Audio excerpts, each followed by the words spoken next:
কোরআনের এই ছোট্ট সূরাটি আমল করে ওই বাগানের উপরে পানিতে ফু দিয়ে স্প্রে করে দিন। আল্লাহ পাক ওই বাগানের পোকামাকড় থেকে হেফাজত করবেন, ওই বাগানে ভরপুর বরকত দিবেন ইনশাআল্লাহ। আসসালামু আলাইকুম ওয়া রাহমাতুল্লাহি ওয়া বারাকাতুহু। সম্মানিত ঈমানদার মুসলমান ভাই বোনেরা, আজ আমরা অতি গুরুত্বপূর্ণ ছোট্ট একটি সূরা শিখে নেব, যে সূরার বরকতে আল্লাহ পাক আপনার বাগানের ভিতরে ভরপুর বরকত দিবেন এবং পোকামাকড়ের ক্ষতি থেকে আল্লাহ পাক হেফাজত করবেন ইনশাআল্লাহ। আমরা অনেকেই বাড়ির পাশে দেখা যায় ছোট্ট বাগান করি, বিভিন্ন ধরনের ফলের বাগান, বিভিন্ন ধরনের সবজির বাগান আমরা করে থাকি। অনেক সময় ওই ফলের বাগানে ফল কম হয়, ঝরে যায়, আবার অনেক সময় দেখা যায় বিভিন্ন ধরনের পোকামাকড়ে আক্রমণ করে। বিভিন্ন ধরনের ওষুধ দেওয়ার পরেও এই ক্ষতি থেকে আমরা বাঁচতে পারি না। আজকের এই শেখানো আমলটি আমরা যদি আল্লাহর উপরে আস্থা এবং বিশ্বাসের সাথে এবং হাইকিনের সাথে পোকামাকড় দমন করার যে ওষুধ আছে সেই ওষুধের সাথে, অথবা আপনি অনেক ওষুধ ব্যবহার করছেন কোনো উপকারে পান না, সেক্ষেত্রে আপনি কোরআনের এই ছোট্ট সূরাটি আমল করে ওই বাগানের উপরে পানিতে ফু দিয়ে স্প্রে করে দিন। আল্লাহ পাক ওই বাগানের পোকামাকড় থেকে হেফাজত করবেন, ওই বাগানে ভরপুর বরকত দিবেন ইনশাআল্লাহ। দেখুন, আমরা দুনিয়াতে সফলতা অর্জন করতে পারবো শুধুমাত্র আল্লাহর কোরআনের উপরে আমল করার কারণে। আল্লাহ পাক জীবন সৃষ্টি করেছেন, আবার মৃত্যু সৃষ্টি করেছেন। এই দুইটার ভিতরে, জীবন এবং মৃত্যুর মাঝামাঝি সময়টার ভিতরে আল্লাহ পাক পরীক্ষা করবেন আপনি আমল করেন কিনা, আপনি নেকি করেন কিনা, এই পরীক্ষাটা হবে। সেজন্য অনেক সময় আল্লাহর পক্ষ থেকে মানুষের উপরে পরীক্ষা আসে। ফসল নষ্টের মাধ্যমে, সন্তানের উপরে, বিভিন্ন ক্ষয়ক্ষতির উপরে পরীক্ষা হয়। যদি ক্ষতি হয়েই যায়, ওই সময় আল্লাহর উপরে ধৈর্য ধারণ করবেন, শুকর আদায় করবেন।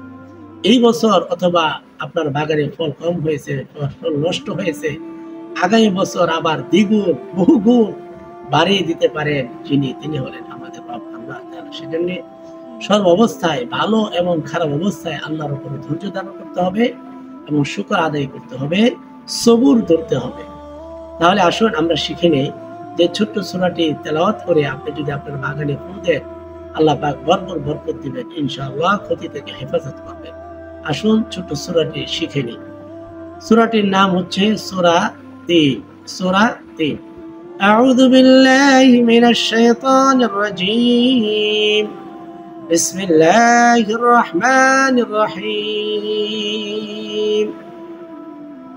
والتين والزيتون وطور سينين وهذا البلد الأمين لقد خلقنا الإنسان في أحسن تقويم ثم رددناه أسفل سافلين إلا الذين آمنوا وعملوا الصالحات فلهم أجر غير ممنون فما يكذبك بعد بالدين أليس الله بأحكم الحاكمين।